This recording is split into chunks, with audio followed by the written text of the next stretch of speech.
কইছিলাম দেখতে হইনা নামতে, সাঁতার জানোস না, আবার এই পুকুরে নামোস। দোস্ত মানে আমি অনেকটা পরিশ্রম হয়ে যেতেছে, আর কত দূর মামা? আরে বেটা এখনো 100 কিলো বেটা, তুই এতটুকাই হাঁপাই গেছিস বেটা। ওরে বন্ধু চালু চল বেটা চল। দোস্ত আমি আর যাইতে পারবো না দোস্ত, আমি এই জায়গায় একটু বিশ্রাম করি। আরে বেটা এটা কি বিশ্রামের জায়গা নেই, তুই এই জায়গায় বিশ্রাম করবি? চালু আট বেটা। দোস্ত অনেক আসছি না, আমি যাইতে পারবো না, তুই যা, তুই আগে আগে আধা ঘন্টা যা, আমার আর আরে বেটা এখনো কত কিলো বাকি আছে, তুই তোর হিসাব আছে বেটা। দোস্ত তোরা কইলাম তো এখন না, একটু পরে যাই। এই বেটা তুই এই মারি মাথাটা গরম করিস তো, এখনো কতটা পতাঙ্গ যাইতে হইব বেটা। দোস্ত, চালু আই বেটা। কইলাম একটু বিশ্রাম করে, এখন যাইতে পারবো এই না। বেটা এটা বিশ্রামের জায়গা নেই বেটা। মানে দোস্ত তুই আমার ধাক্কা দিতেছিস? ধাক্কা দিবে এত মারমু আমি বেটা। যা আমি এখন যাম না, বিশ্রাম করবো একটু, যা। এই বেটা মাথাটা গরম করিস না, কিন্তু আবার মারমু। চল চল তুই। তোরে 5 মিনিট টাইম দিলাম, এই 5 মিনিটের ভিতরে রেস্ট নে, আর আমি ওই জায়গাটা আছি।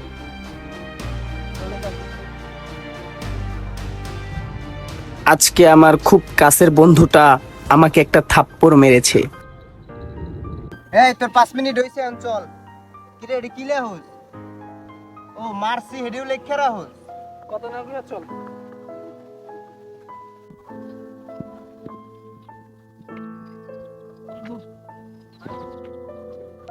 বন্ধু ওই দেখ পুকুর। দোস্ত 3 দিন পর পুকুরে দেখা পাইছি, তুই থাক আমি গোসল কইরা। এই পাগল আস্তে যা আস্তে, তুই কিন্তু সাঁতার পারস না, সাবধানে।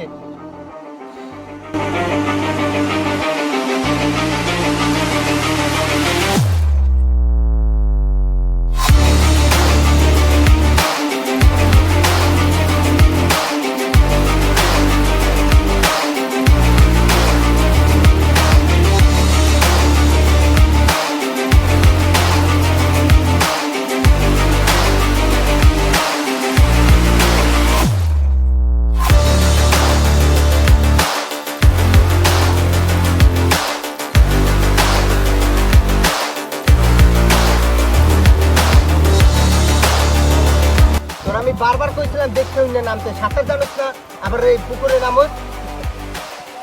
ওঠ।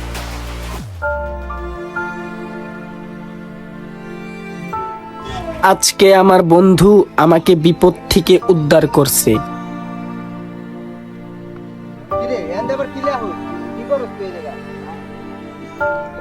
আজকে আমার বন্ধু আমাকে বিপদ থেকে উদ্ধার করছে। বুঝলাম না তোর কি হয়েছে? সকালে একবার লিখলি বালুতে একটা খাবার দিছিলাম, আর এখন লেখছিস পাথরে, ব্যাপার কি? আসলে বন্ধু যখন আমাদের কেউ কষ্ট দেয় সেটা বালিতে লেখাই উচিত, যাতে ভালোবাসা ও মায়ায় বাতাস তা মুছে ফেলে। কিন্তু যখন কেউ আমাদের উপকার করে সেটা পাথরে খোদাই করে লেখা উচিত, যাতে কোনো কিছুই সেটা মুছতে না পারে, বুঝছো? বুঝছি বন্ধু, তুই অনেক জ্ঞানী আছিস, আমার জ্ঞানী একটা বন্ধু। চল এখন চল, অনেক জ্ঞান দিছিস, এখন চল। নিজেদের মধ্যে ছোট ছোট ঝামেলা হতেই পারে, কিন্তু তা মনে পুষে রাখতে নেই, কারণ বড় বড় বিপদগুলোতে কাছের মানুষগুলোই এগিয়ে আসে।